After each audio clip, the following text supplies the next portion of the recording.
Hello everyone, आज हम पढ़ेंगे इंग्लिश एनसीईआरटी क्लास 7 का chapter 8 friend fire friend and four.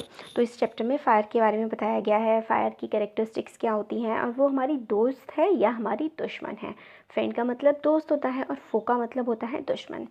Early man didn't know what fire was but he must have seen the damage it could cause. जो बहुत ही पहले के जो इंसान थे उनको नहीं पता था कि फायर मतलब आग क्या होती है, मगर उन्होंने देखा था कि फायर क्या क्या नुकसान कर सकती है। He must have watched lightning and volcanoes long before he began to use fire himself. और जब उसने इस आग को फायर को यूज़ करना स्टार्ट किया था उससे बहुत पहले ही उसने देखा ज़रूर होगा जो बिजलियाँ कड़कती हैं और जो वोल्केनोज मतलब जो ज्वालामुखी होते हैं उनको उसने ज़रूर देखा होगा।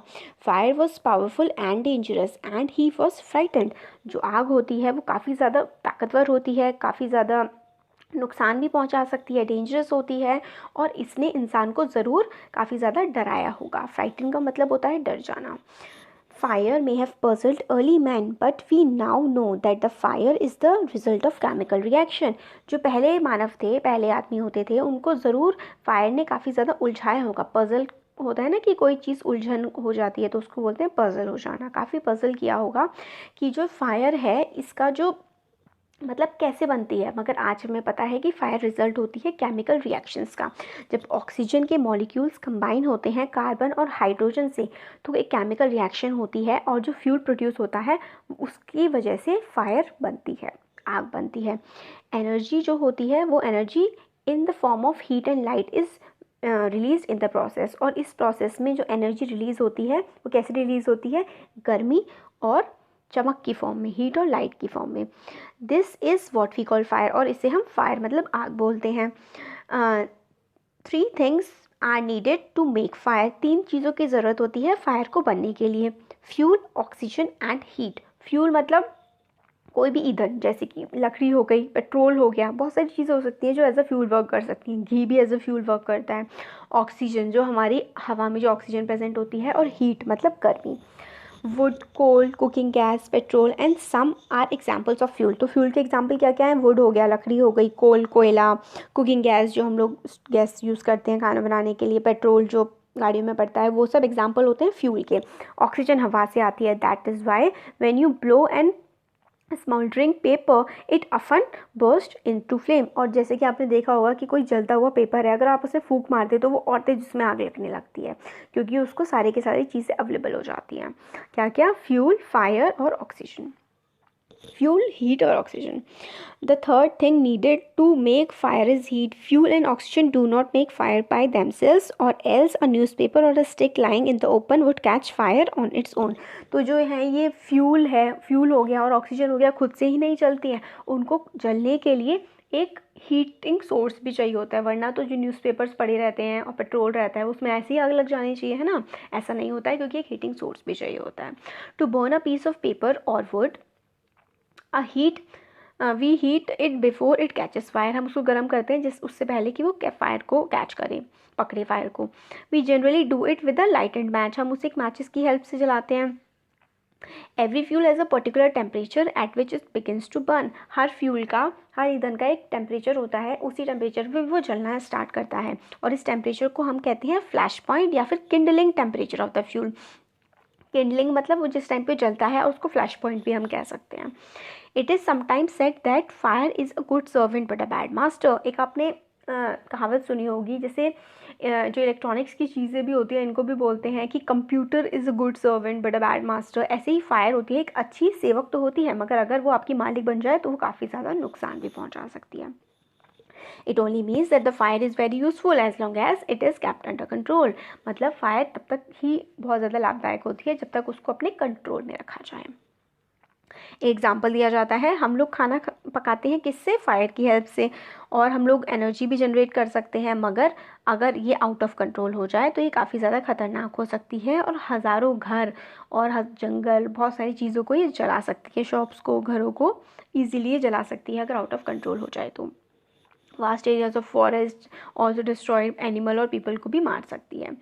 और 3 थिंग्स चाहिए होती हैं स्टार्ट करने के लिए फायर को।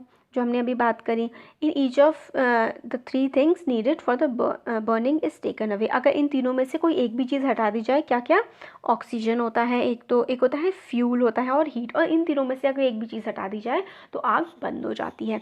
एग्जाम्पल के लिए बोला है, अगर हम फ्यूल हटा दें, कोई फ्यूल नहीं होगा तो उसको फीडिंग करने के लिए, उसके आगे बढ़ाने के लिए कोई चीज़ नहीं होगी, इसलिए वो बंद हो जाएगी, बुझ जाएगी आग। सेकंड तरीका क्या होता है, वहाँ पे ऑक्सीजन मत जाने दो। अगर ऑक्सीजन नहीं होगी तो भी जो ऑक्सीजन का सप्लाई कट होने की वजह से फायर धीरे धीरे करके ख़त्म हो जाएगी।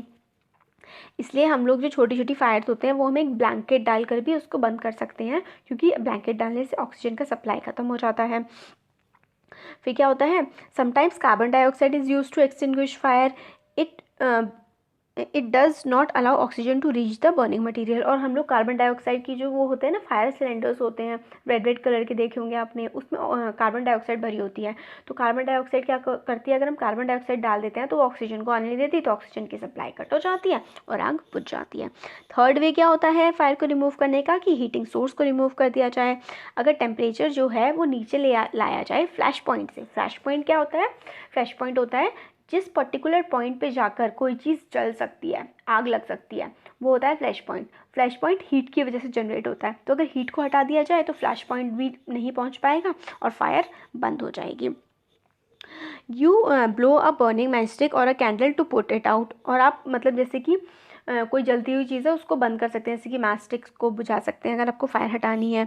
इसको ऐसा करने के लिए हॉट एयर जो होगी वो नहीं अवेलेबल होगी और फ्लैश पॉइंट नीचे आ जाएगा और फायर जो है बुझ जाएगी। कभी कभी क्या करा जाता है कि पानी छिड़का जाता है फायर को हटाने के लिए। तो क्या होता है कि हीट जो है वो ठंडी हो जाती है, पानी ठंडा होता है, हीट गर्म होती है, पानी डालने से ठंडक हो जाती है, तो जो हीटिंग सोर्स होता है वो हट जाता है, ऑक्सीजन की सप्लाई भी कट हो जाती है और फायर बुझ जाती है।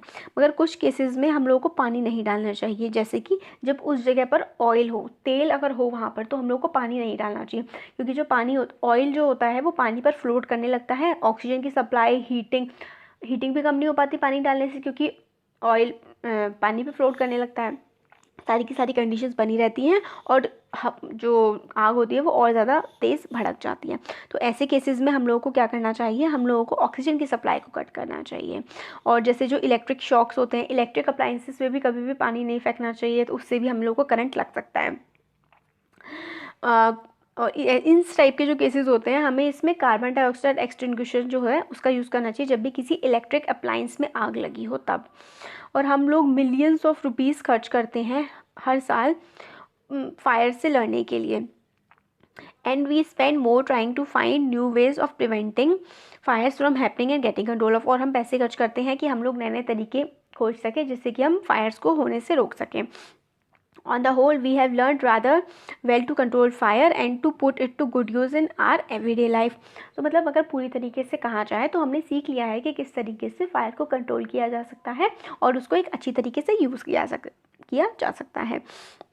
कई सालों पहले कोई फायरमैन तो होते नहीं थे। जब फायर लगती थी तो फिर क्या होते थे कि लोग ही खुद फायर फाइटर बन जाते थे, आग से लड़ने के लिए तैयार हो जाते थे। वो कैसे, वो ह्यूमन चेन, मतलब एक सारे लोग कई सारे इकट्ठे हो जाते थे, तो पानी का सोर्स जो होता था वहाँ से बकेट एक दूसरे को बाल्टियाँ पास कर करके पानी भरी हुई और वो पानी उस आग लगी हुई जगह पर फेंकते थे और इस तरीके से वो जो है फायर को या आग को वो लोग हटाते थे। अब क्या है कि लॉज बन गए हैं कि बिल्डिंग का कंस्ट्रक्शन होगा तो उसमें ऐसा खाली स्पेस होना चाहिए बिल्डिंग में, जिससे कि फायर अगर हो जाए, लग जाए, आग लग जाए तो उसके रिस्क को कम किया जा सके। देखिए ये जो पिक्चर है इसमें दिखाया गया है कि लोग कैसे एक दूसरे को पानी पास कर रहे हैं और जहाँ पर आग लगी है उसको बुझाने की कोशिश कर रहे हैं। तो आगे हमें बताते हैं कि जो फायर फाइटर्स होते हैं उनके पास काफ़ी अच्छे इक्विपमेंट्स होते हैं और वो ट्रेंड लोग होते हैं। उनके इक्विपमेंट्स ऐसे होते हैं कि वो उनको बचा सकते हैं आग से, और उनके पास काफ़ी सारी स्किल्स भी होती हैं। वो क्या करते हैं, इलेक्ट्रिसिटी की सप्लाई को कट कर देते हैं और जो डेंजरस वॉल्स होती हैं उनको भी हटा देते हैं, पानी छिड़कते हैं और कई तरीक़ों से वो फायर को अंडर कंट्रोल कर लेते हैं। उनको फ़र्स्ट एड में भी ट्रेन किया जाता है ताकि जो लोग हैं जो आग से झुलस गए हैं उनकी को वो हेल्प कर सकें। और जो फायर की जो डिस्कवरी थी, इसको अली जो मैन था उसको काफ़ी हेल्प मिली फायर की डिस्कवरी से, जिसको उसने नेचर को बेटर तरीके से यूटिलाइज़ किया अपनी लाइफ को ज़्यादा कंफर्टेबल बनाने के लिए और सेटल होने के लिए। कई जगह पर जो फायर है उसकी वर्शिप भी की जाती है, मतलब कई सारे पार्ट्स में वर्ड के वर्शिप की जाती है, जैसे हमारे देश में भी की जाती है फायर की वर्शिप, फायर को पूजा जाता है। Fire is indeed a friend, fire एक फ्रेंड है, मगर हमें पता है ये एक काफ़ी ज़्यादा डेंजरस एनिमी हो सकता है अगर एक बार ये हमारे कंट्रोल से बाहर चला जाए तो हमें ध्यान रखना चाहिए, फायर को कंट्रोल में रखना चाहिए और बहुत ही अच्छे तरीके से इसको यूज़ करना चाहिए। हो गया हमारा चैप्टर कंप्लीट। कैसा लगा कमेंट सेक्शन में कमेंट करके बता सकते हैं। अच्छा लगा तो वीडियो को लाइक करिए और चैनल को सब्सक्राइब करिए। Thank you so much.